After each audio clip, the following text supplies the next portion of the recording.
Well, palagay niyo po ba, merong impact yung hindi pag-uwi ni Zaldico? The fact that he only says this in yung sa mga revelations niya, lahat sa Facebook lang or sa videos, pero hindi siya sworn statement.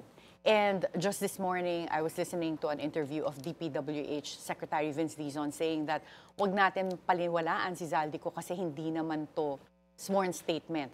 Do you think na may impact itong mga sinasabi ni Zaldico kahit na walang affidavit? Oo, sa tingin ko may impact yan kasi nabubuo yung storya sa isip ng tao kung ano talaga nangyari.